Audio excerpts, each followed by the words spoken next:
평생 살아온 길 뒤돌아보니 짧은 내 인생길 오직 주의 은혜라. 주의 은혜라. 주의 은혜라. 내 평생 살아온 길 주의 은혜라. 주의 은혜라.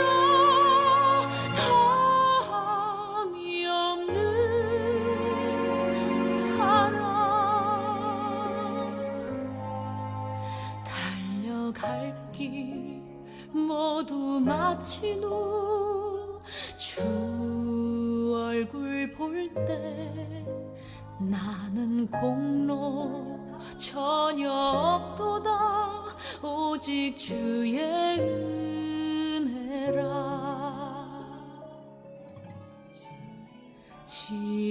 지금까지 지내온 것 주의 크신 은혜라. 한이 없는 주의 사랑 어찌 이루 말하랴. 자나깨나 주의 손이 항상 살펴주시고 모든 일을 주 안에서 형통하게 하시네. 주의 은혜라. 주의 은혜라. 내 평생 살아온 길 주의 은혜라. 주의 은혜라. 다함이 없는 사랑 주의 은혜라. 주의 은혜라. 내 평생 살아온 길 주의 은혜라. 주의 은혜라. 다함이 없는 사랑 달려갈 길 모두 마친 후 주 얼굴 볼 때 나는 공로 전혀 없도다. 오직 주의 은혜라. 나는 공로 전혀 없도다. 오직 주의 은혜라.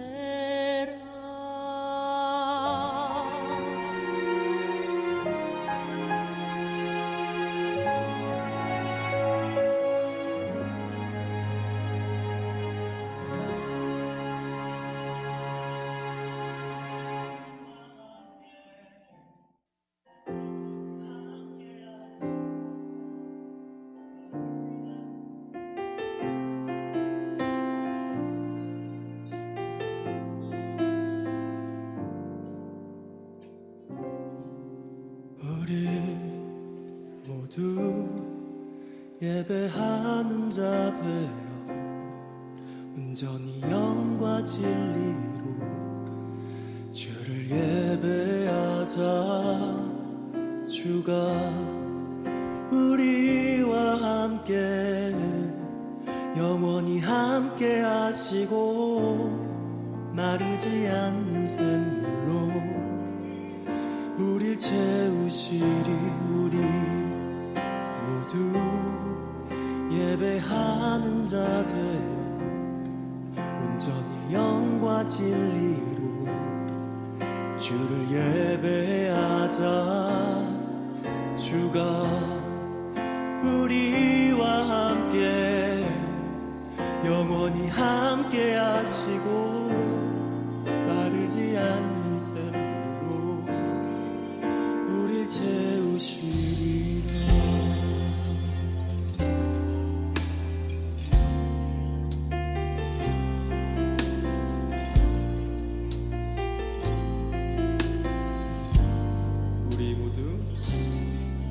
우리 모두 예배하는 자 되어 온전히 영과 진리로 주를 예배하자. 주가 우리와 함께 영원히 함께 하시고 마르지 않는 샘물로 우리 채우시니 우리 모두 예배하는 자 되어 온전히 영과 진리로 주를 예배하자. 주가 우리와 함께 영원히 함께 하시고 마르지 않는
시간이 되었습니다. 오늘은 사전 녹화로 예배를 녹화해서 11월 24일 주일 11시에 예배를 오픈합니다. 녹화 방송이고 온라인 예배지만 최선을 다해서 우리 하나님께 예배를 드릴 수 있게 되기를 바랍니다. 할렐루야. 할렐루야. 네, 여러분 오늘 어떻습니까? 좋습니다. 하나님은 언제나 좋으신 분이십니다. 우리 하나님은 언제나 옳습니다. 오늘도 우리 이렇게 인사하겠습니다. 그리스도께서 부활하셨습니다. 주님께서 참으로 부활하셨습니다.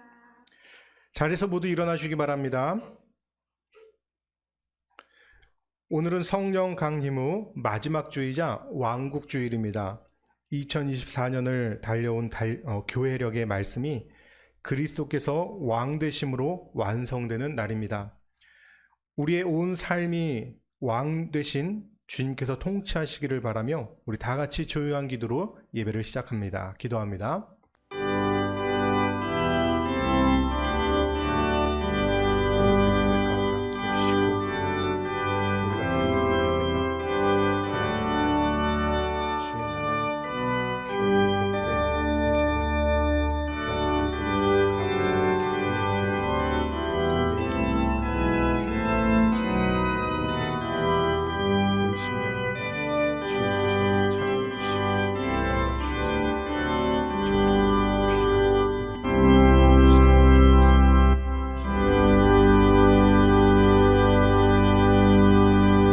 여호와께서 다스리시니 스스로 권위를 입으셨도다. 여호와께서 능력의 옷을 입으시며 띠를 띠셨으므로 세계도 견고히 서서 흔들리지 아니하는도다. 주의 보좌는 예로부터 견고히 섰으며 주는 영원부터 계셨나이다. 아멘. 우리의 왕이신 주여, 우리의 모든 삶이 주께 붙들리기 원합니다. 이 시간 오셔서 우리를 치시고 고된 삶을 다스려 주옵소서. 우리의 고된 삶을 회복시켜 주옵소서. 예수님의 이름으로 기도합니다. 아멘. 이 시간 38장 찬양합니다.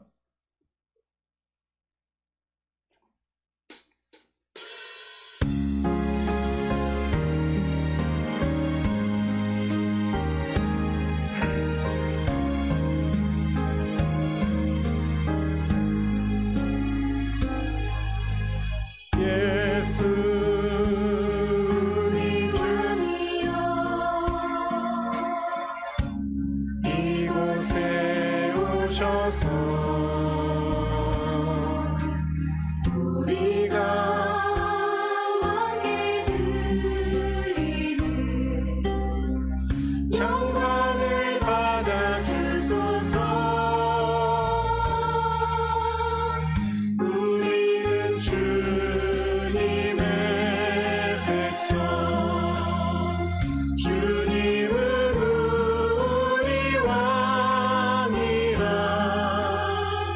왕이신 예수님 오셔서 좌정하사 다스리소서.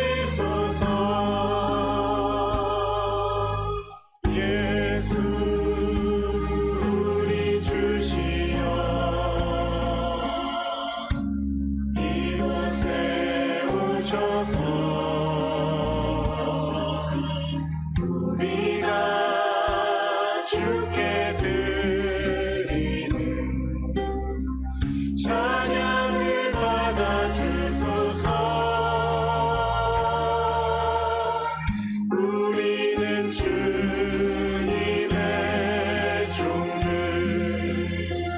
주님은 우리 주시라. 주 대신 예수님 오셔서 이 찬양을 받아 주소서.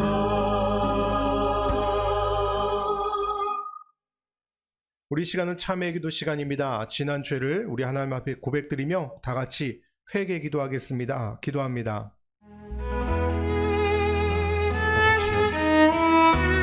우리의 삶 속에 주님이 되었는지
왕이신 주님께 예배하는 아침입니다. 하지만 주님의 인도와 다스림을 믿는다 하면서도 우리는 스스로 주인처럼 결정하고 행동합니다. 하나님 나라의 백성이라고 말하면서 우리는 욕망의 세계에 사로잡혀 살아갑니다. 십자가에 달리신 그리스도를 왕이라 고백하면서도 우리는 십자가를 지는 길에서 벗어나려고 합니다. 빛이신 주님과 어둠의 세상 사이에서 우리의 설 곳을 정하지 못하고 주저앉고 망설이며 배회하기도 합니다. 왕이신 그리스도여, 우리를 긍휼히 여기시고 다스려 주옵소서. 이제 진심으로 자신의 죄를 회개하고 하나님께로 돌아온 이들에게 요한계시록 1장 5절에서 6절 말씀을 선포해 드립니다. 우리를 사랑하사 그의 피로 우리 죄에서 우리를 해방하시고 그의 아버지 하나님을 위하여 우리를 나라와 제사장으로 삼으신 그에게 영광과 능력이 세세토록 있기를 원하노라. 이는 회개하는 자에게 주시는 하나님의 말씀입니다. 아멘. 교독문 73번 교독하겠습니다. 이사야 65장입니다. 교독문 73번입니다.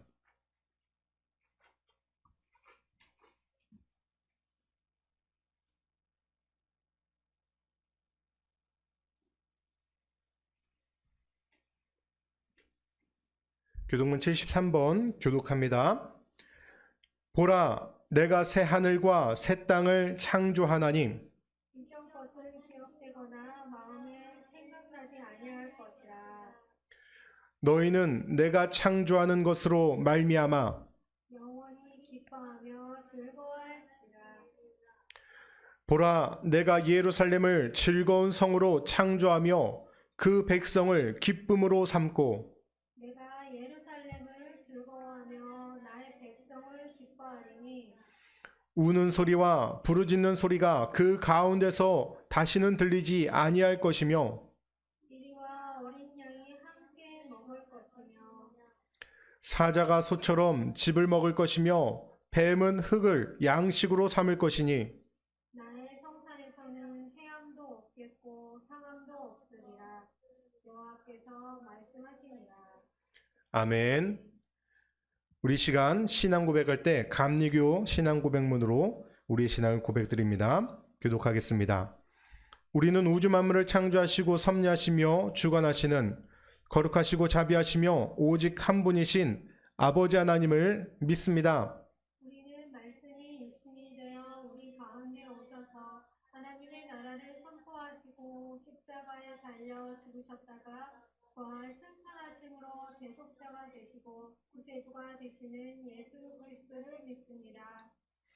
우리는 우리와 함께 계셔서 우리를 거듭나게 하시고 거룩하게 하시며 완전하게 하시며 위안과 힘이 되시는 성령을 믿습니다. 우리는 성령의 감동으로 기록된 하나님의 말씀인 성령이 구원에 이르는 우리와 신앙생활의 충분한 표준이 됨을 믿습니다. 우리는 하나님의 은혜로 믿음을 통해 죄사함을 받아 거룩해지며 하나님의 구원의 역사에 동참하도록 부름받음을 믿습니다. 우리는 예배와 친교, 교육과 봉사, 전도와 선교를 위해 하나가 된 그리스도의 몸인 교회를 믿습니다. 우리는 만민에게 복음을 전파함으로 하나님의 정의와 사랑을 나누고 평화의 세계를 이루는 모든 사람들이 하나님 앞에 형제됨을 믿습니다. 우리는 예수 그리스도의 재림과 심판, 우리 몸의 부활과 영생, 그리고 우리의 최후 승리와 영원한 하나님 나라를 믿습니다. 아멘. 성부 성자와 성령 영원히 영광 받으옵소서. 대초로 지금까지 또 길이 영원 무궁 성삼위께 영광.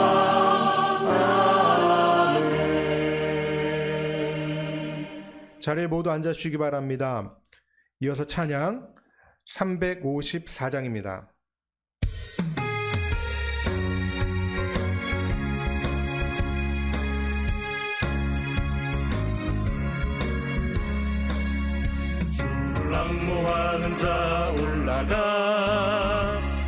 올라가 독수리같이 모든 싸움 이기고 근심 걱정 벗으는 올라가 독수리같이 주 앙모하는 자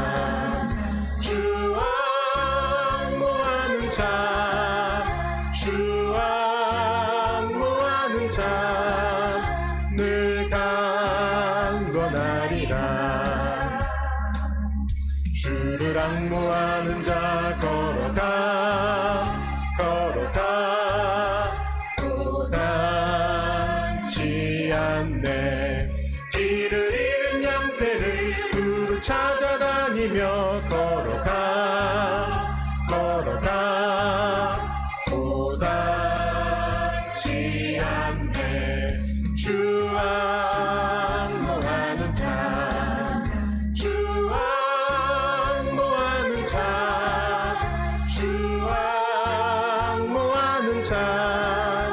늘 강건하리라.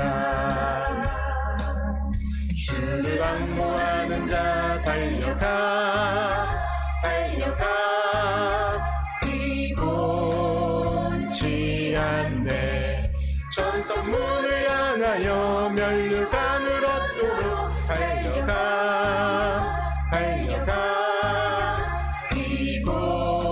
뒤곤치 않네. 주 앙모하는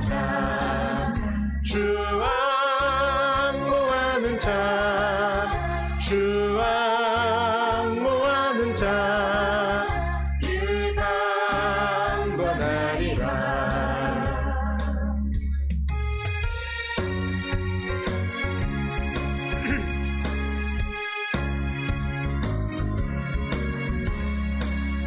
주를 앙모하는 자 올라가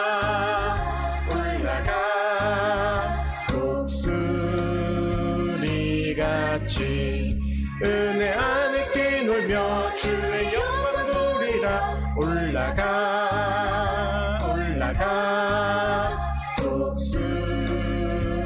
독수리같이 주 앙모하는 자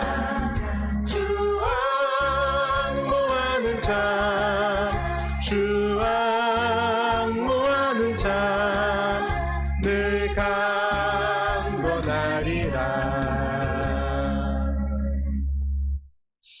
우리 이 시간 함께 공동기도로 기도를 드리겠습니다. 앞에 화면을 보시면서 한 목소리로 기도합니다. 기도하겠습니다. 창조의 하나님, 감사의 시간으로 주셨던 11월도 어느새 마지막 주의 시간을 달려갑니다.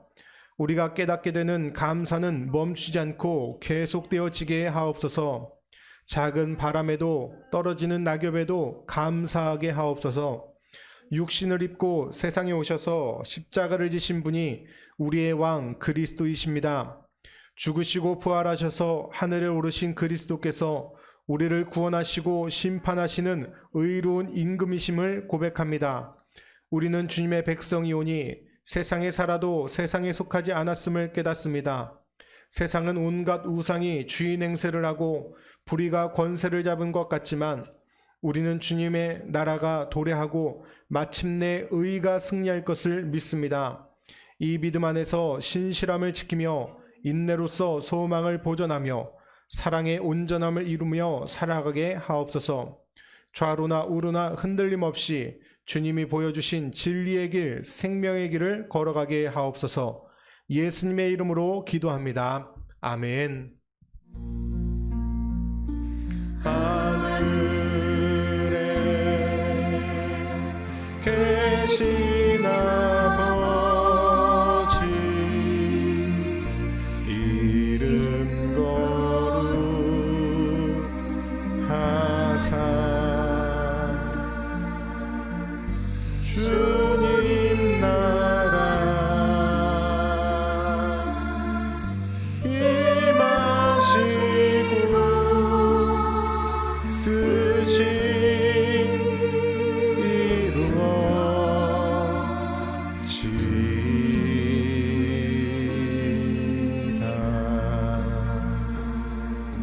일용할 양식 주시고 우리들의 큰 죄 다 용서하옵시고 또 시험에 들게 마시고 악에서 구원하소서. 대개 주의 나라 주의 권세 주의 영광 영원히 아멘.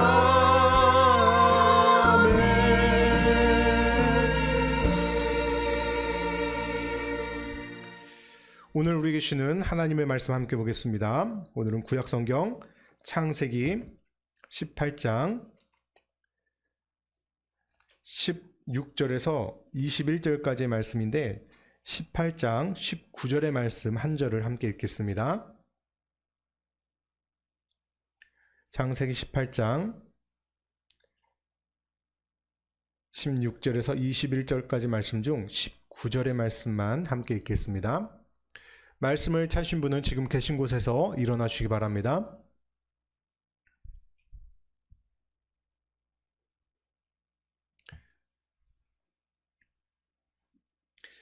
우리 말씀 한 목소리로 함께 읽겠습니다. 19절입니다. 시작. 내가 그로 그 자식과 권속에게 명하여 여호와의 도를 지켜 공의와 정의를 행하게 하려고 그를 택하였나니 이는 나 여호와가 아브라함에게 대하여 말한 일을 이루려 함이니라. 아멘. 주님 우리의 마음을 여시어 말씀을 깨닫게 하옵소서. 아멘.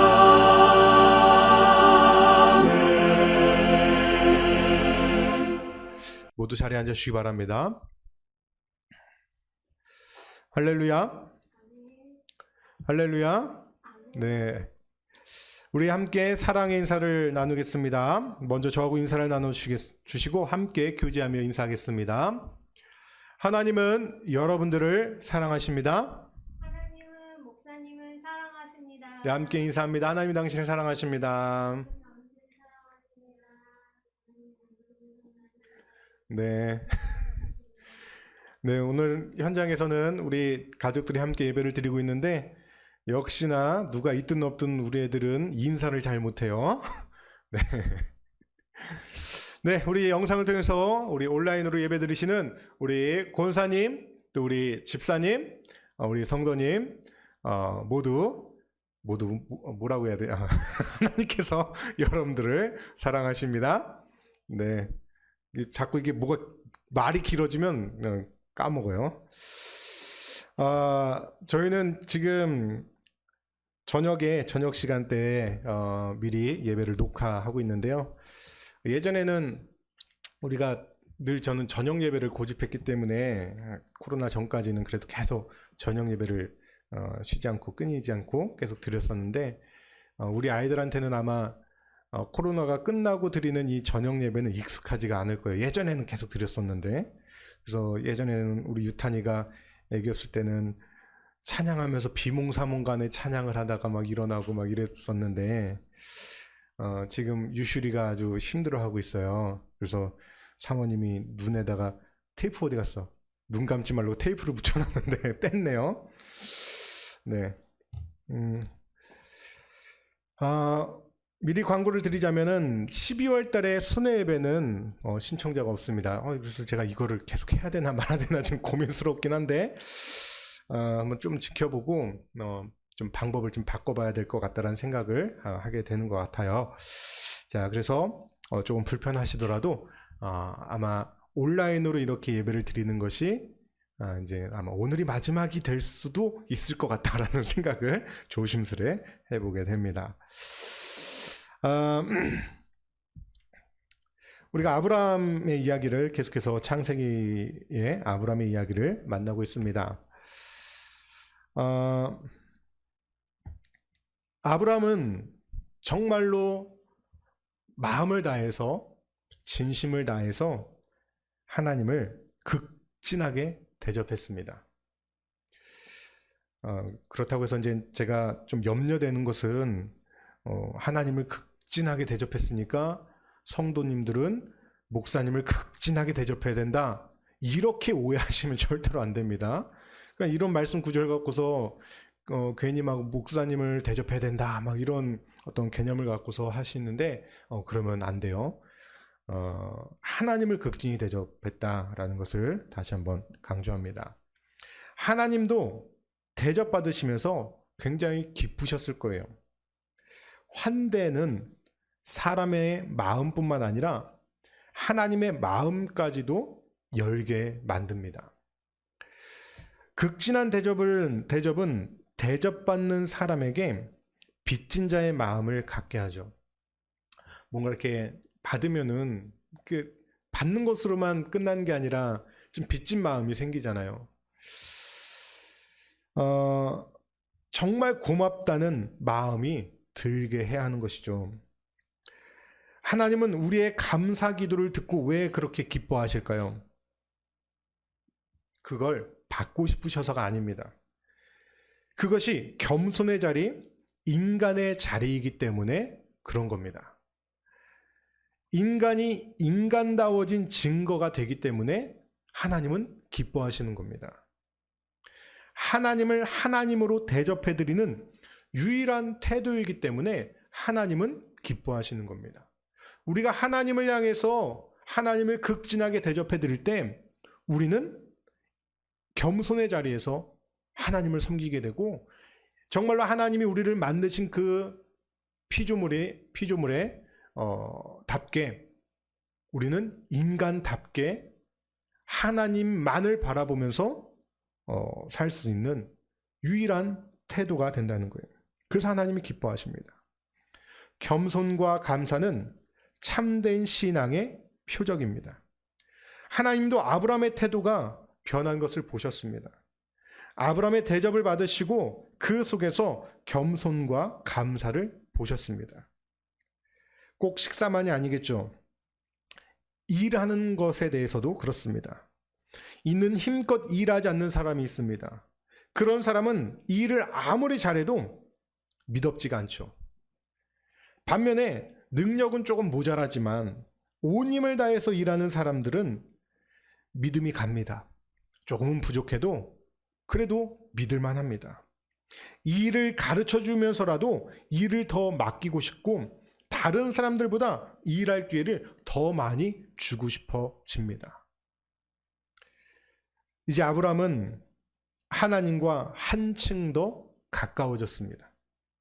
하나님께서는 그에게 한 가지 중요한 것을 이야기해 주시려고 합니다. 창세기 18장 16절 17절인데요. 16절에서 17절 함께 읽겠습니다. 시작. 그 사람들이 거기서 일어나서 소돔으로 향하고 아브라함은 그들을 전송하려 함께 나아가니라. 여호와께서 이르시되 내가 하려는 것을 아브라함에게 숨기겠느냐. 아멘. 식사를 마치시고 아브라함에게 언약을 확인해 주셨습니다. 내년 이맘때 내가 반드시 내게로 돌아오리니 내 아내 사라에게 아들이 있을 것이다. 그것을 들은 사라가 속으로 웃었죠. 그리고 들켰습니다. 거짓말하다가 또 들킵니다. 사라에게 필요한 것은 믿음이라는 것을 깨닫게 하셨죠. 그래서 하나님은 능력 있는 분이시기 때문에 할 수 있다라는 것을 가르쳐 주셨습니다. 하나님에게는 늘 기적이 준비되어 있지만 문제는 기적을 받아들여야 할 인간의 믿음입니다. 믿음의 손이 없이는 기적을 받을 수가 없기 때문입니다. 그렇다면 이 방문은 아브라함보다는 사라에게 분명한 믿음을 심어주고자 함임을 알게 됩니다. 사라가 자신의 속마음과 생각까지 다 아시는 하나님을 경험했었죠. 이제 하나님이 길을 떠나려고 합니다. 아브라함이 소돔으로 가시는 일행을 하나님과 그 일행을 전송합니다. 그런데 문득 하나님이 다시 고개를 돌려서 중요한 말씀을 해주십니다. 그러면서 17절 마지막에 내가 하려는 것을 아브라함에게 숨기겠느냐. 이제 우리는 성경을 알고 있어서 앞으로 이제 하나님께서 소돔과 고모라를 멸망시키실 것이라는 것을 우리는 알고 있죠. 아브라함은 아직 모릅니다.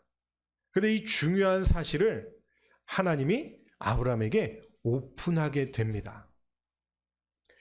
아브라함에게는 곧 일어날 일에 관한 비밀을 알려주시겠다는 뜻이죠.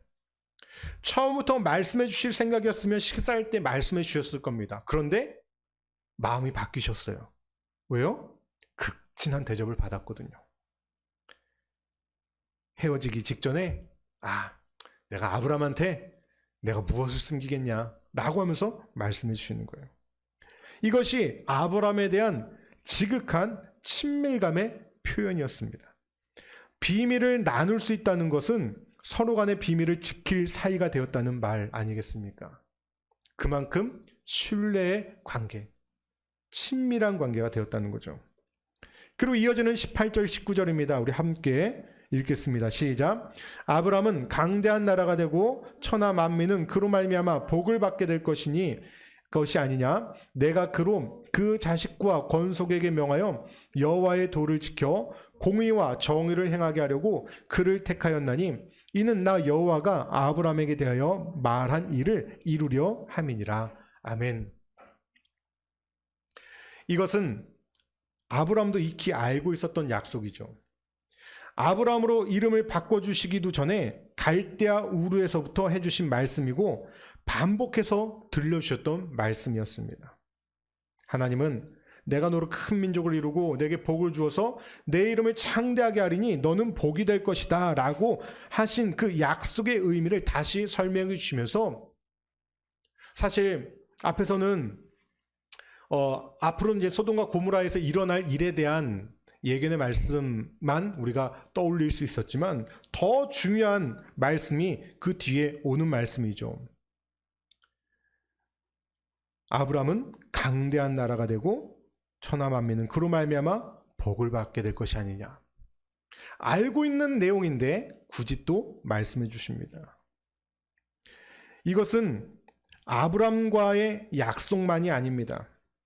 아브라함은 이 약속을 그 자식과 권속, 즉 자기 집에 같이 사는 모든 사람에게 가르쳐줘야 합니다. 아브라함을 통해 만민이 하나님의 도를 지켜 행하도록 가르치기 위해 아브라함을 택하신 것뿐입니다. 여러분, 우리의 신앙의 목적을 다시 확인하게 되는 중요한 말씀입니다. 천하 만민이 복을 받게 되는 과정은 어떤 과정입니까? 먼저 아브라함이 먼저 하나님의 도를 지켜야 합니다. 자신이 먼저 지켜야 하고 그 도를 자녀들과 권속들에게 가르쳐 행하게 할 수 있어야 하는 것입니다. 도라는 게 뭡니까? 도는 넘겨보세요. 도레미파솔라시도의 도가 아니라 한자로는 이렇게 쓰죠. 길을 말하는 길도자에서 길, 가는 길. 하나님의 길을 지킨다는 것은 그 길을 따른다는 것이고 하나님의 길을 따른다는 것은 하나님과 동행하는 삶을 산다는 것을 의미하는 거예요. 곧 하나님의 말씀대로 산다라는 거예요. 우리가 도를 지킨다는 거, 하나님의 도를 지킨다는 것은 하나님의 말씀대로 살아간다라는 의미인 거예요. 그것은 다름 아니라 그 뒤에 나오죠. 공의와 정의를 말합니다. 하나님의 도를 지킨다는 것, 그것은 곧 정의와 공의와 정의를 말한다는 거예요. 이 삶을 우리가 살아갈 때 도를 지킨다고 말할 수 있는 거예요. 도를 아십니까? 도레미파솔라시도 그 도도 아니고 도를 아십니까의 그 도도 아닙니다. 하나님의 삶, 하나님의 말씀대로의 삶. 근데 그 말씀대로 사는 삶이 뭐예요? 하나님이 기뻐하시는 공의와 정의의 삶이라는 거예요. 영어 성경은 이렇게 말합니다. 영어 성경에서는 이 공의를 이렇게 표현해요. 유희야, 어떻게 읽어요? 유희야.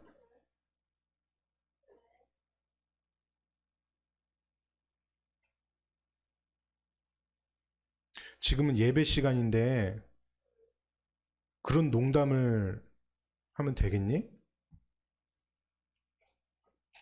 유탄아, 뭐라고 써 있어요? 유탄이 이름의 의미와도 같아요.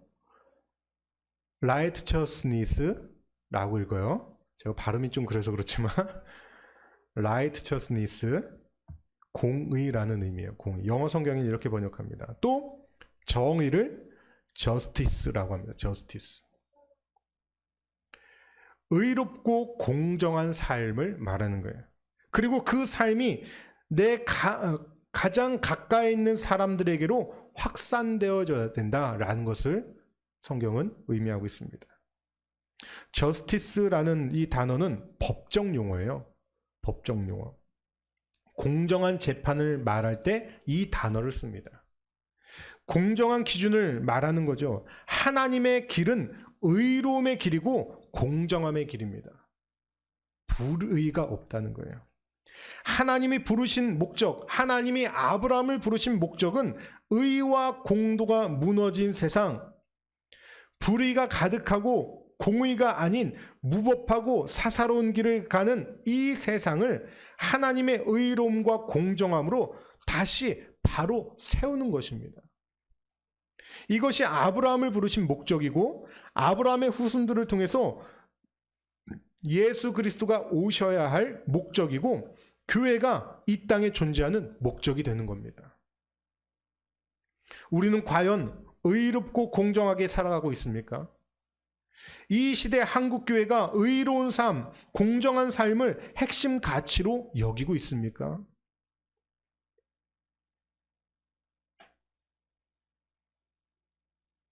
매일처럼 새해가 되면은 표어를 겁니다. 우리 교회는 2018년도부터 표어는 오직 하나로 그냥 통일시켰어요. 나는 그리스도인입니다. 근데 모든 교회들과 모든 곳에서 새로운 표어를 만들어서 사용합니다. 부흥, 성장, 생명. 공의를 외칩니까? 정의를 외칩니까? 교회 덕분에 불의한 사회, 불법적인 사회가 정의롭고 공의로운 사회로 바뀌어가고 있습니까? 이 점은 우리 모두가 깊이 생각해봐야 할 문제입니다. 각자의 생각해야 할 부분도 있을 거고 교회 공동체가 생각해야 할 부분도 있을 것입니다. 과연 우리는 하나님의 공의와 정의를 지키며 살고 있는가? 행하며 살고 있는가? 지난 목요일 목사님들의 목요일 영성 모임, 그래서 몽몽모라고 이름하고 있는 제가 매주마다 가는 모임인데요. 이제 오전에는 성경 말씀을 나누고 또 오후에는 책을 함께 나눕니다. 근데 이제 책 나눔을 하다가 한 전도사님의 질문으로 동성애에 관련된 이야기를 한참 나누게 됐었어요. 전도사님이 이런 질문을 하더라고요. 만약 동성애자가 교회로 오면 받아줘야 합니까? 그 사람을 위해 축복 기도를 해줘야 합니까? 이렇게 물은 거예요.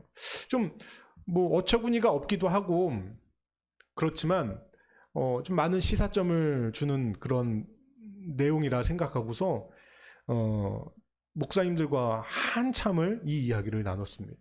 여러분 어떻게 생각하십니까? 요즘 교회적으로도 사회적으로도 동성애 문제로 비롯된 젠더 문제가 굉장히 큰 이슈죠. 대부분은 이들을 혐오하지만 교회의 마인드로 말한다면 사랑으로 그들을 대해줘야 한다고 말할 수 있습니다. 그런데 말로는 그렇습니다. 그런데 막상 그들이 교회로 오면 여러분 어떨 것 같아요? 막상 그런 사람들이 우리 교회에 온다면 어떨 것 같습니까? 뭐라고 그들을 대해야 할지, 어떤 말을 해줘야 할지 좀 막막하지 않겠습니까? 그래도 저는 저희 교회에 좀 와봤으면 좋겠어요. 그런 사람이라도 한번 와봤으면 좋겠어요. 그 안에서 나눠진 여러 이야기 중에 결론은 못 받아들일 이유가 없다라는 거예요. 축복해주지 못할 이유가 없다라는 거예요. 여러분 생각해 보세요. 암에 걸린 환자에게 교회를 못 나오게 하거나 그들을 축복해주지 못할 이유가 있습니까? 없죠. 당연히 우리 아픈 환자들에게 교회로 오라고 하고 또 그들을 위해서 중보하고 기도하고 축복도 해줍니다. 또한 여러분, 사기꾼이 교회에 왔어요. 쫓아낼 겁니까? 거짓말쟁이가 교회에 왔어요. 쫓아낼 겁니까? 욕쟁이가 교회에 들어왔어요. 쫓아낼 겁니까?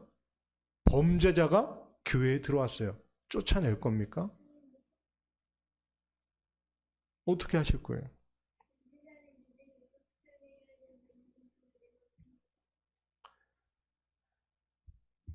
동성애는 죄와 관련된 문제예요. 우리가 죄인을 어떻게 다뤄야 합니까? 교회가 죄인들을 어떻게 받아들여야 합니까? 동성애자들은 아픈 사람들이에요. 우리가 그들을 어떻게 대해야 합니까? 동성애자들도 마찬가지예요. 단, 그들이 창조 질서에서 어긋난 죄에 대해서는 분명한 기준을 가지고 이야기해 줄 수 있어야겠죠. 그리고 예수 그리스도의 참 사랑을 알 수 있도록 교회가 노력해야겠죠.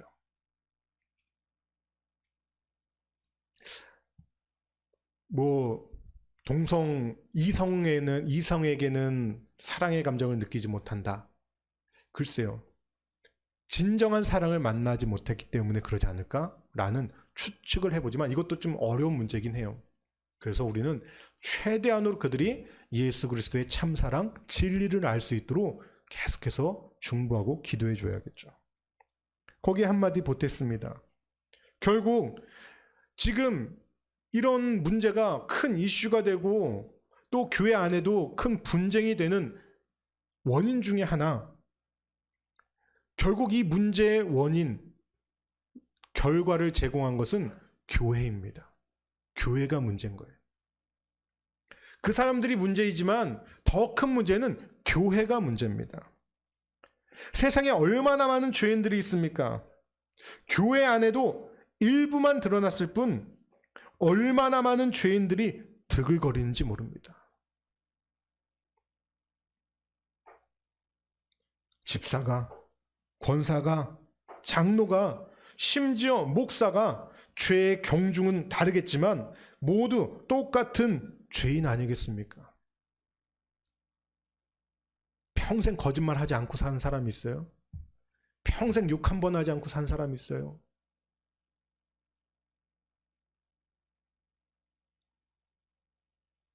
지금은 이 정도로 얘기했지만 더 심각한 문제들도 많죠.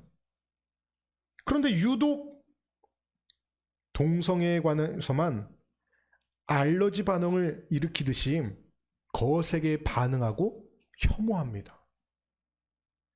어느 미국의 목사님이 이런 말을 하셨더라고요. 그들이 그렇게 반응하는 이유, 여기서 그들은 이제 동성애를 반대하는 사람들을 말하는 거예요. 동성애를 반대하는 기독교인들을 말하는 거예요.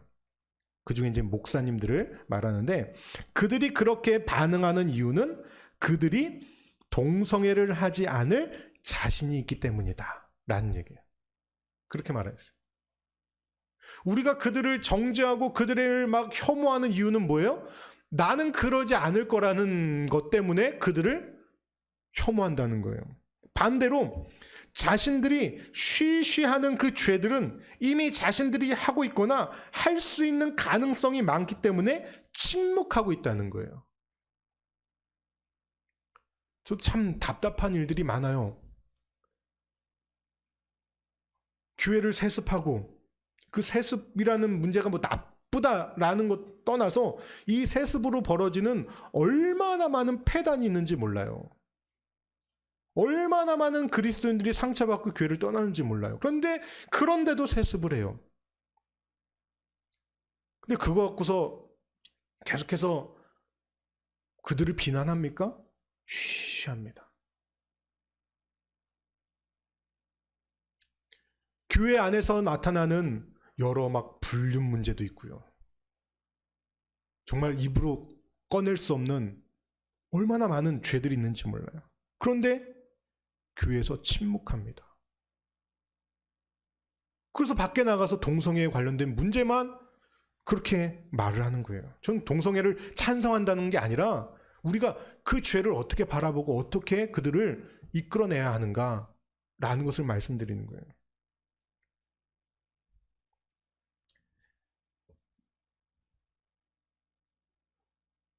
우리가 하지 않을 자신이 있는 것에 대해서는 반대를 하고 뭐라고 하고 혐오하고 내가 혹시나 할 수 있는 죄, 너 조용히 내가 혹시라도 할 수 있는 죄에 대해서는 침묵하고 모른 척하고 이게 공의와 정의겠습니까?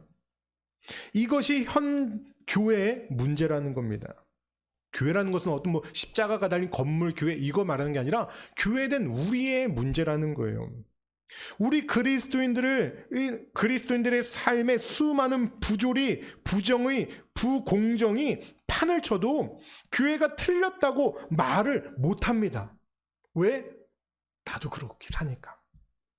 모두가 그냥 무야무야 그냥 모른 척하면서 지내는 거예요.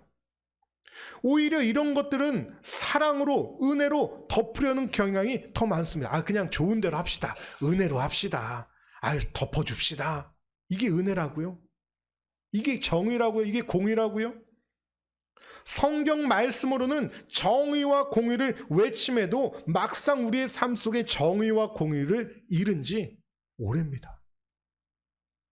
그래서 교회가 아무리 동성애 반대를 외쳐도요, 차별금지법을 반대를 외쳐도요, 영향력이 없는 거예요, 영향력이.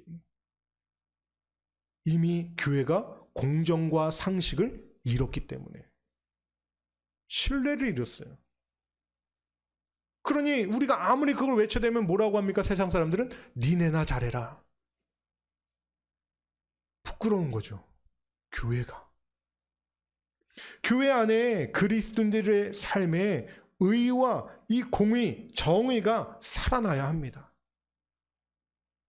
결국 하나님이 아브라함을 통해서 시작하신 일은 인간이 의와 공의의 정의의 삶을 살도록 하는 것입니다. 넘겨보세요. 불의, 불법, 무도 내지는 사도. 사도가 무슨 의미인지 찾아봤어요. 간사할 사자예요. 올바르지 못한 길이나 사악한 도리를 말합니다. 불의와 불법과 무도 내지는 사도의 길에서 돌이키는 것이 구원이라는 사실을 우리가 기억해야 합니다. 이런 것을 돌이키지도 않고 우리가 어떻게 그리스도인이라고 말할 수 있겠습니까? 어떻게 교인이라고 말할 수 있겠습니까? 어떻게 교회라고 말할 수 있겠습니까? 하나님은 이것을 원하시는 거예요. 정의와 공의가 살아나기를 원하죠.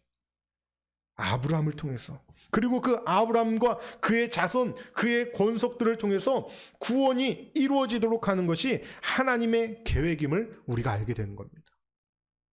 십자가와 교회를 통해 오늘날까지 지속되고 있는 하나님의 일과 다르지 않다는 것을 깨달으시기 바랍니다. 어느 날 교회의 한 형제가 교회 가까이에 있는 은행에 계좌를 개설하러 갑니다. 은행 지점장과 이런저런 얘기를 나눴는데 그분이 교회에 관해서 아주 부정적인 생각을 가지고 있더라는 겁니다.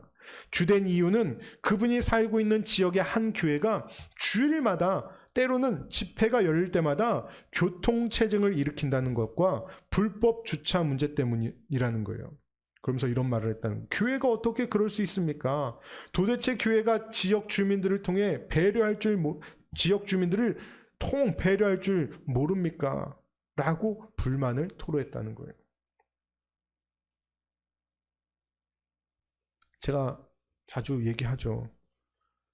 그래도 우리 교회는 그래도 주차장이 그래도 조금은 있어서 그래도 차를 타고 오시는 분이 저하고 이제 권사님인데 딱 2대 되면 끝나거든요. 그래도 불법 주정차는. 근데 큰 교회 가보세요.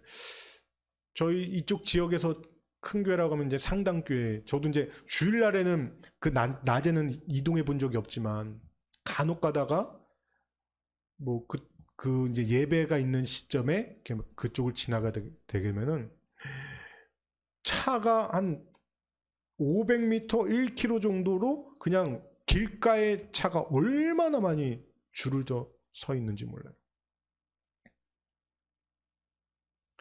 거기가 그나마 큰 대로변이니까 다행이죠. 조그만 골목길이면 어떻겠습니까? 상상을 못합니다. 우리가 늘 하는 얘기예요. 세상이 의롭다고 공정하다고 하는 이 기준에 교회가 미치지 못하고 있다는 겁니다. 사람들이 생각하는 의의 기준, 정의의 기준이 있어요. 그런데 우리는 그걸 따라가지 못하고 있습니다. 그저 그것을 다 은혜로 덮어버리려고 하고, 내가 은혜 받기 위해서 남들이 조금 불편한 거 어때? 그렇게 생각합니다. 대표적인 문제가 바로 우리 곁에 사는 이웃들에게 불편을 끼치는 것 아니겠습니까? 교회가 이웃과의 이런저런 문제를 지혜롭게 해결하지 못한다면 세상을 향해 무슨 말을 할 수 있겠습니까? 누가 교회의 말에 귀를 기울이겠습니까? 세상의 기준에 미치지 못하는 몇 가지 일로 우리가 그토록 소중하게 여기는 복음이 전해지지 않는다면 과연 누가 바꿔야겠습니까? 세상이 바뀌어야 합니까? 우리가 바뀌어야 합니까? 페이스북에 어느 사모님께서 공유해 주신 글이 공감이 되어서 제가 스크랩을 해놨습니다. 내용은 전도와 관련된 내용인데요. 한번 보세요. 제가 이제 스크랩을 해놓은 거예요. 어느 일반 성도가 이제 글을 올린 거더라고요. 제목은 전도. 1. 나는 목사들이 자기는 따뜻한 건물 안에 있으면서 교인들은 추운 거리로 보내는 노상전도를 시키지 않았으면 좋겠다. 이거 이제 목회자가 아닌 사람이 쓴 거겠죠. 2. 나는 목사들이 교인들을 길거리로 내보내 지나가는 행인들을 붙잡고 전도한답시고 시간을 뺏는 민폐를 끼치지 않았으면 좋겠다. 3. 나는 목사들이 교인들을 시켜서 고작 물티슈 따위로 영생의 복음을 홍보하는 호객 행위를 시키지 않았으면 좋겠다. 4. 이제 여기까지는 저도 어느 정도 좀 공감이 됩니다. 뭐 전체의 글이 공감이 되는데, 제가 뭐 이 글의 그 원래 작성자의 그 게시물을 봤더니 공유와 좋아요가 얼마나 많이 붙어 있는지, 그래서 참 심각하다라는 생각을 했어요. 4. 나는 목사들이 진짜로 전도를 하고 싶으면 교인들에게 회사에서 성실하고 책임감 있게 일하고 이웃에게 따뜻한 언행을 하고 불의 앞에서 타협하지 않는 삶을 살도록 가르치면 좋겠다. 5. 나는 목사들이 진실로 전도를 하고 싶으면 교인들에게 윤리적인 삶을 살라고 요구하기 전에 먼저 자신이 좋은 시민과 이웃이 되길 힘쓰라고 말하고 싶다.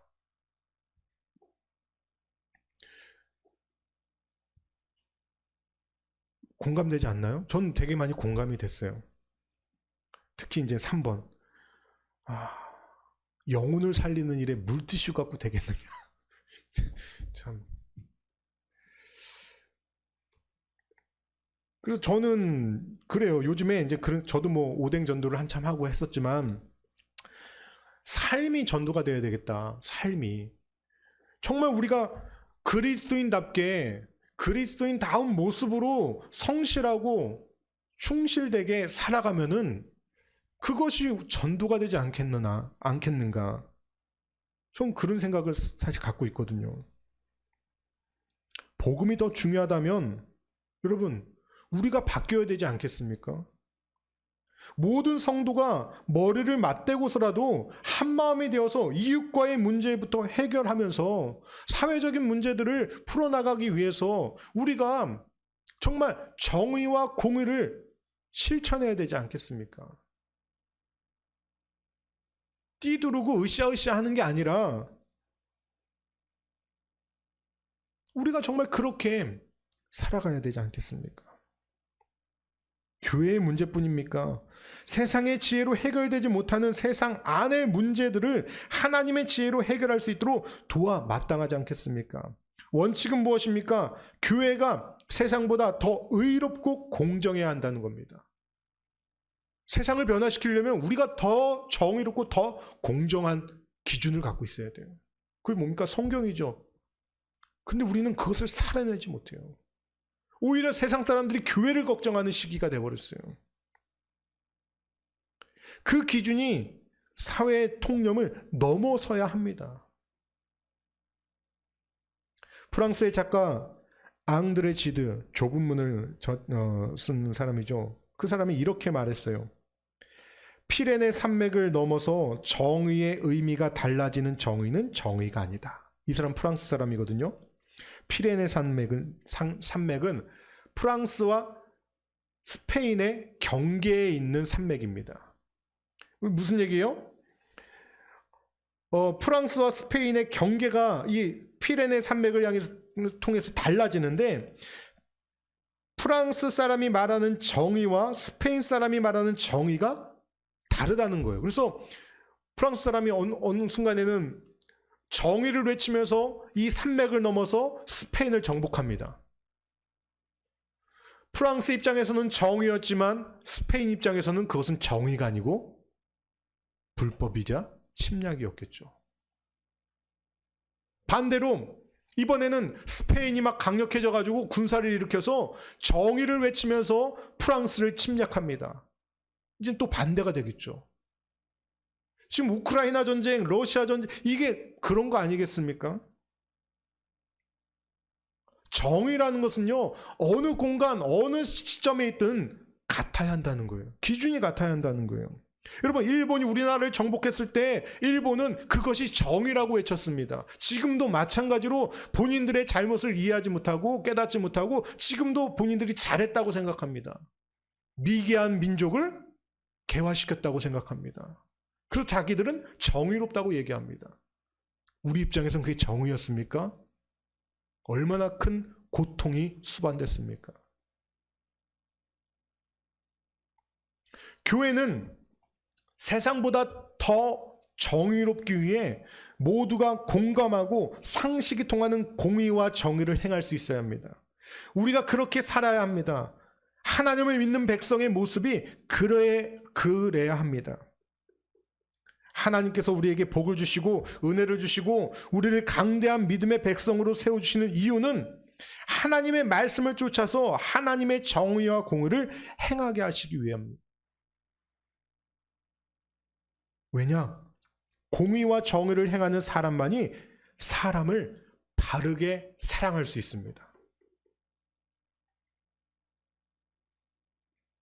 우리가 공의와 정의를 실행해야 하는 것은 절대로 우리의 목적이 되어서는 안 됩니다. 그 목적은 뭡니까? 사랑을 위해서예요. 그런 사람만이 사람을 사랑할 수 있습니다. 이것이 만약에 어떤 왜곡된 정의라고 한다면 그것은 사람을 사랑하는 마음이 아니라는 거예요. 그러니까 상대방은 나는 정의라고 외쳤지만 상대방은 상처를 받게 되는 거죠. 그건 사랑이 아니죠. 정의가 아니란 얘기예요. 바꿔서 말하면 사람을 사랑하면 정의와 공의를 지키지 않을 수 없다는 거죠. 내가 누군가를 사랑한다면 정의와 공의를 지키지 않을 수가 없는 거예요. 우리가 하나님을 사랑한다면 정의와 공의를 지키지 않을 수가 없는 거예요.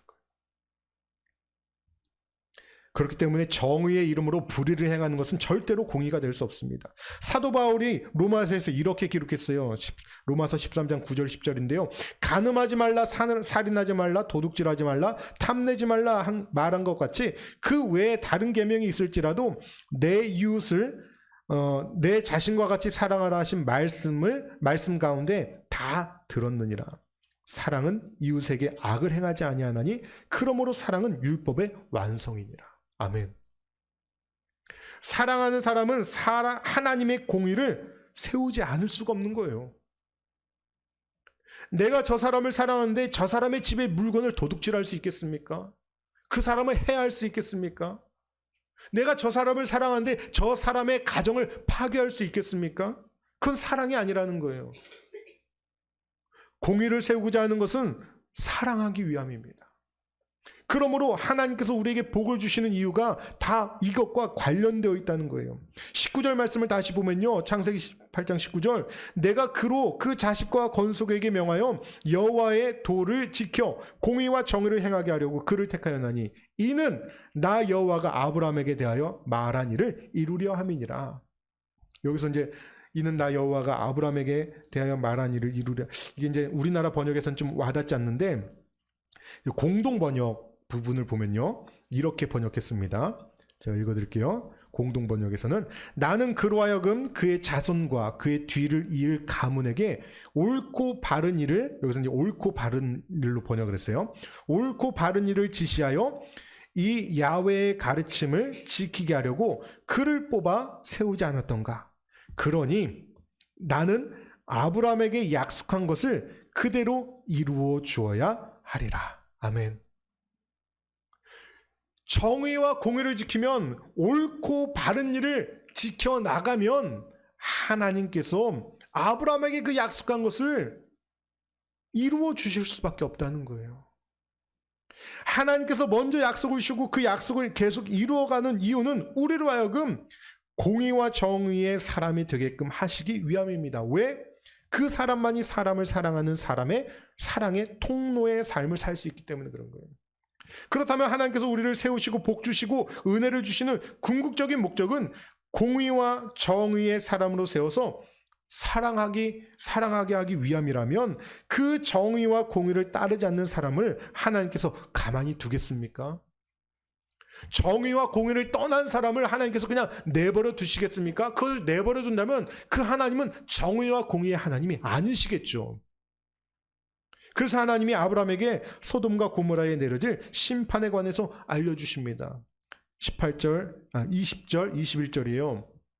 제가 읽어드릴게요. 여호와께서 또 이르시되 소돔과 고모라에 대한 부르짖음이 크고 그 죄악이 심히 무거우니 내가 이제 내려가서 그 모든 행한 것이 과연 내게 들린 부르짖음과 같은지 그렇지 않은지 내가 보고 알려 하노라. 소돔이 어떤 곳입니까? 인간들이 세상의 것들에 대한 욕망에 사로잡혀서 하나님의 정의와 공의를 짓밟던 곳입니다.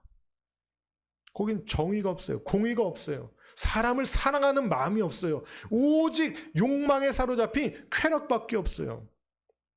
하나님의 정의와 공의가 짓밟힌 그곳에 인간에 대한 사랑이 가능하겠습니까? 불가능한 거죠. 하나님의 공의와 정의가 짓밟힌 곳에서 인간은 인간이 아니라 인간의 욕망을 채우기 위한 기계와 같은 도구에 지나지 않는 겁니다. 수단과 방법을 가리지 않고 자신의 욕망을 채우기 위해서 뭔들 못하겠습니까? 지금도 소돔과 고모라와 같은 일들이 우리 주변에서 비일비재하게 일어나죠.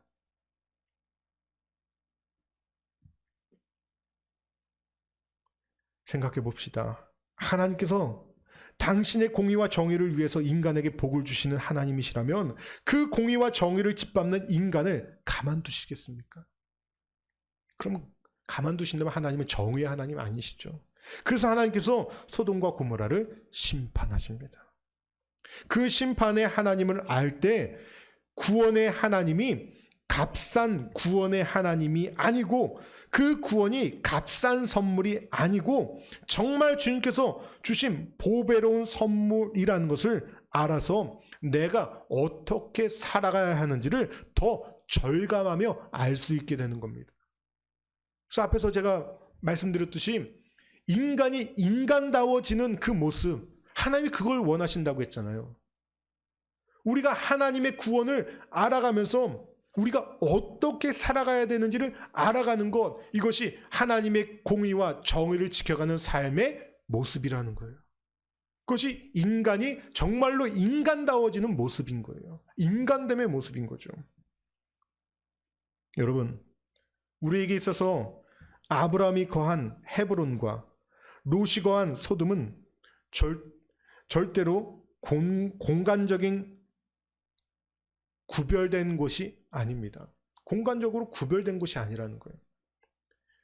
우리에게 있어서 우리가 주님의 은혜를 입고 아브라함처럼 그 은혜에 바르게 대응한다면 우리의 심령은 헤브론과 같을 겁니다. 늘 하나님과 교제하고 즐겁겠죠.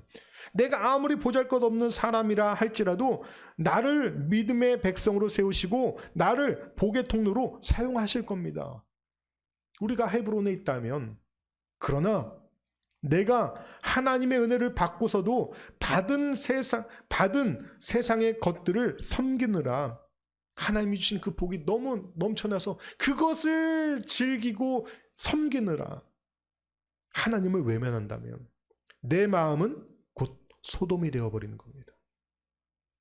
헤브론과 소돔은 절대로 먼 곳에 있지 않습니다. 내 마음속에 둘 다 있어요. 오늘은 헤브론인데 내일은 소돔이 될 수도 있고, 소돔과 고모라가 같이 있을 수도 있어요. 내가 신앙생활 한다는 것, 영성 훈련을 한다는 것은 끊임없이 내 심령을 헤브론의 마무레로 일구어 가는 것입니다. 늘 하나님과 교제하는 그 모습으로, 그래서 하나님의 사람답게 그리스도인답게 정의와 공의를 행하면서 살아가는 거예요. 그것이 우리가 해야 할 일이에요. 그때 하나님께서 복의 통로로, 사랑의 통로로 우리를 사용하시는 겁니다. 우리 각자를 그렇게 사용하시기 위해 오늘도 하나님께서 우리를 이곳으로 불러주시고 이 예배 자료로 불러주시고 이 말씀을 듣게 하시고 우리로 하여금 다짐하게 하시는 겁니다. 결단하게 하시는 겁니다. 여러분, 결단하십시오. 세상 쫓아가지 마시고 세상의 이치, 세상 사람들 다 그래, 괜찮아, 그게 아니라 우리가 그리스도인이라면, 하나님의 사람이라면 무너져가는 이 교회를 세워야 되지 않겠습니까? 무너져가는 이 교회의 모습들을 우리라도 바로 세워나가야 되지 않겠습니까? 하나님은 남겨진 그루터기를 통해서 새로운 일을 만들어 가실 겁니다. 저와 여러분을 통해서 우리가 정말 세상에 미치는 영향은 미미하지만 우리를 통해서 하나님을 사랑하고 이웃을 사랑하는 참된 교회의 모습이 회복될 수 있게 되기를 간절히 소망합니다. 우리 시간 함께 말씀을 기억하면서 결단의 기도를 드립니다. 기도하겠습니다. 아버지 하나님, 우리를 세워주시고 하나님의 사람이 되게 하셨습니다. 이제 아브라함이 그랬던 것처럼 우리도 그 복의 통로가 될 때 이제 하나님의 도를 따라 정의와 공의를 실행하며 살아갈 수 있도록 인도하옵소서. 하나님, 우리가 바른 모습으로, 참된 교회의 모습으로 회복되어질 수 있도록 불의와 불공정과 이 삭막해져가는 세상 속에서 하나님의 공의를, 하나님의 정의를, 옳고 그름을 분별하고 세상의 기준보다 더 높은, 더 정확한 하나님의 말씀의 기준을 삼아 우리가 의롭게 살아갈 수 있도록 인도하옵소서. 공의와 정의를 행하며 살아갈 수 있도록 인도하옵소서. 하나님, 공의와 정의가 우리의 목적은 아닙니다. 이것을 통해 우리가 사람을 진정으로 사랑할 수 있는, 우리 안에 메말라져 갔던 사랑의 모습이 진정으로 회복될 수 있는 하나님 통로가 되기 때문에 하나님의 도를 따르기 위한 정의와 공의를 행해야 함을 기억합니다. 하나님, 사람이 사람다워지는, 인간이 인간다워지는, 성도가 성도다워지는 그런 모습이 우리에게 있도록 인도하옵소서. 하나님 아버지 감사합니다. 우리를 부르시고 우리를 하나님의 자녀 삼아주셔서 우리를 통하여서 세상에 하나님의 사랑을 흘려보내시기 위해 하나님의 도를 따라 정의와 공의를 행할 수 있도록 우리에게 힘과 지혜와 용기를 허락하여 주옵소서. 무너진 교회가 세워질 수 있도록 우리가 바른 신앙인 될 수 있도록 인도하옵소서. 예수님의 이름으로 기도했습니다. 이 시간 찬양 430장 찬양하면서 예물 봉헌합니다.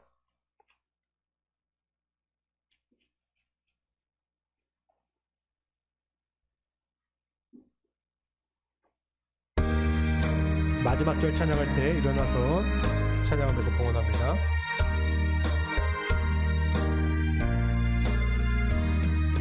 주와 같이 길 가는 것 즐거운 일 아닌가.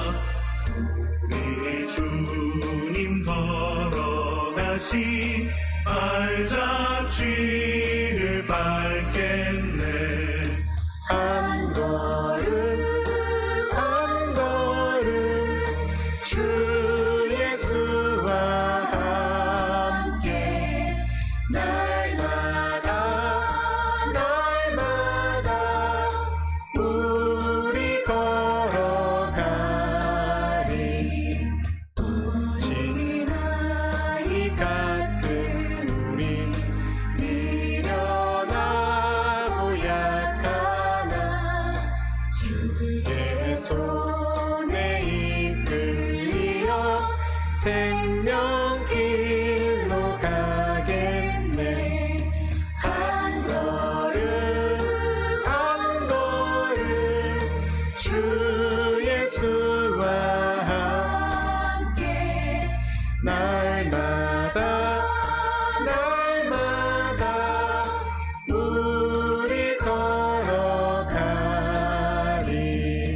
꽃이 피는 들판이나 험한 골짜기에도 주가 인도하는 대로 주와 같이 가겠네. 한 걸음 한 걸음 주 예수와 함께 날마다 날마다 우리 걸어가리. 자리에서 모두 일어나 주시기 바랍니다. 예물 봉헌합니다.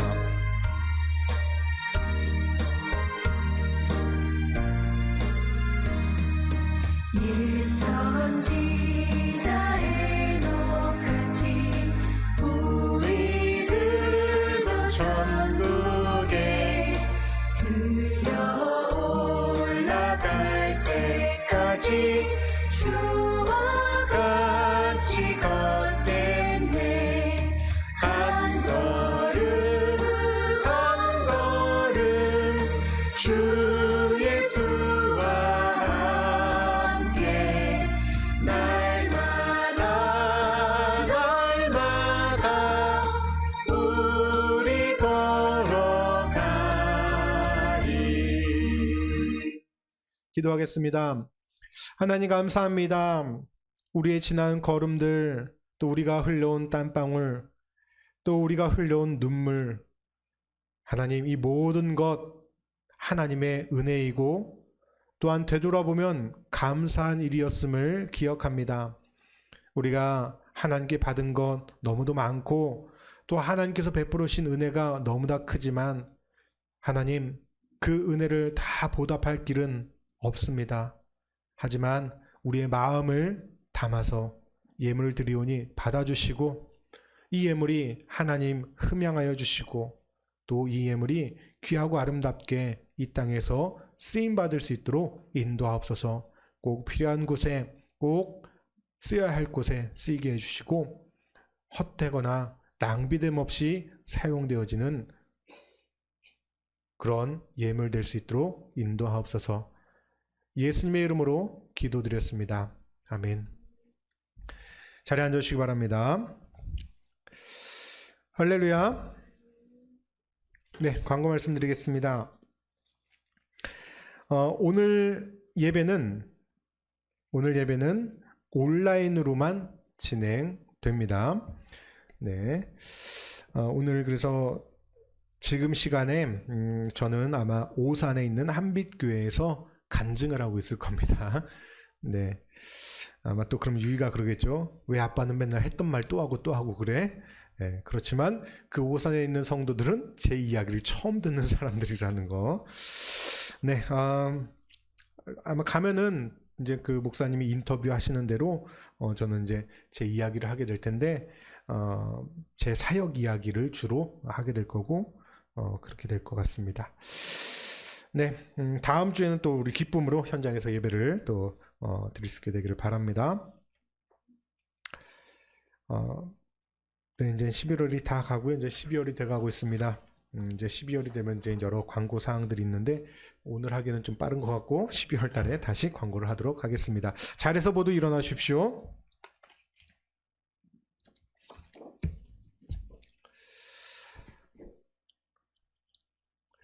네, 파송 찬양입니다.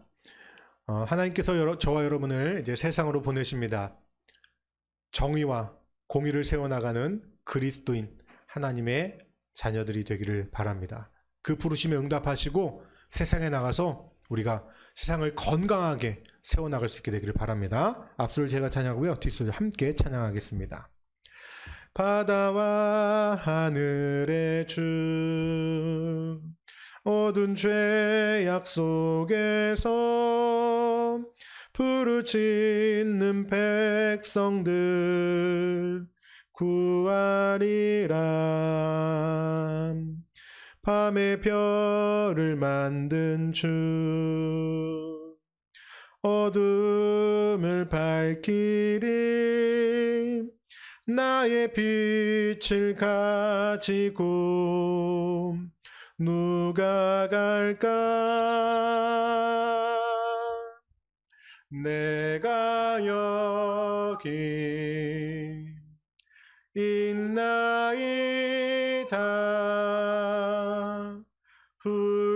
부르심을 들었나이다. 인도하사 보내소서. 주의 백성 섬기오리다. 축도로 예배 마칩니다. 공의로우신 하나님, 정의의 하나님, 불의가 없으신 우리 하나님 아버지, 우리도 주님의 도를 따라 세상에 나가 정의롭고 공의로운 세상을 만들기 위해 우리가 그리스도인으로서 최선을 다하며 살아갈 수 있도록 인도하여 주옵소서.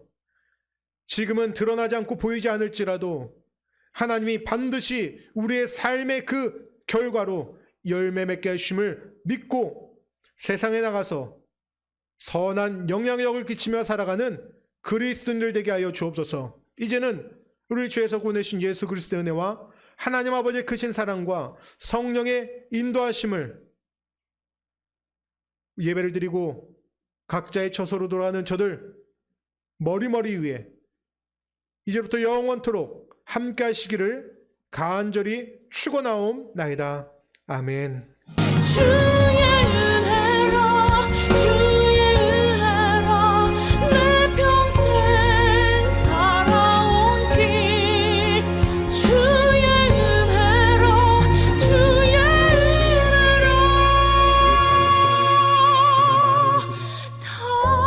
다함이 없는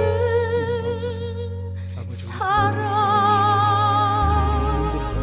아름다운 그리스도의 향기가 오직 주의 은혜라.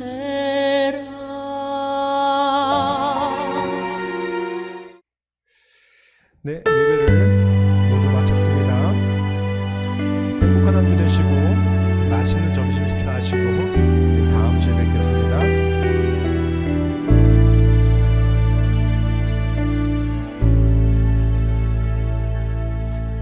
예수 하나님의 고문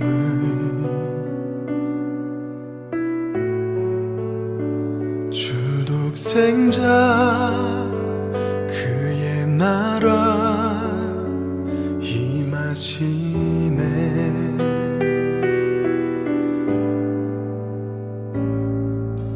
예수 재물이 되신 주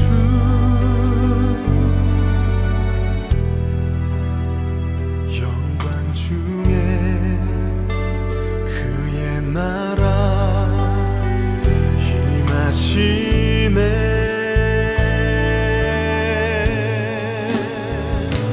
주의 나라 영원하며 그의 영광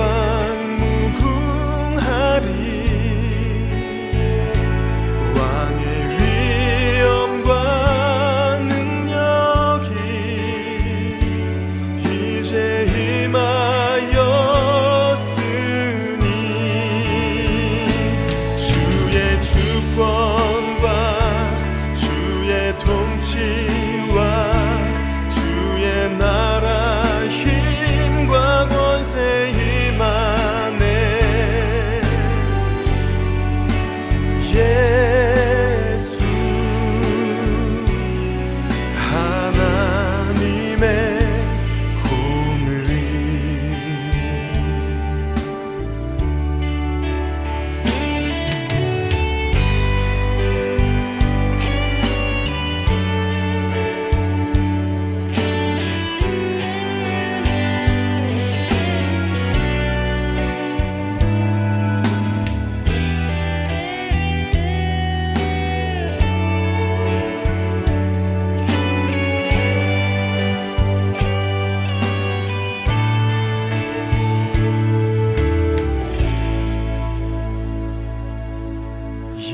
예수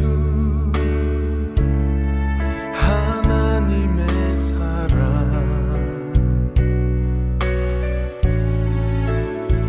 준혜와 말씀으로 나타났네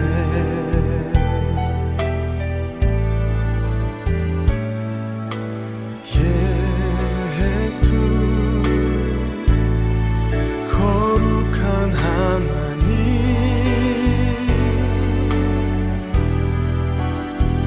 영광 중에 그의 나라 임하시네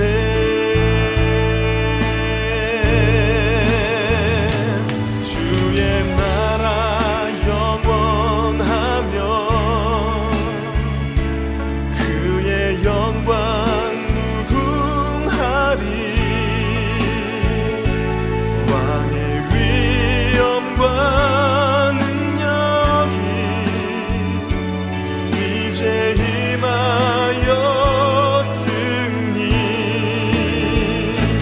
주의 주권과 주의 통치와 주의 나라 힘과 권세 임하네 예수 하나님의 공의 주의 나라 영원하며 그의 영광 무궁하리 왕의 위엄과 능력이 이제 임하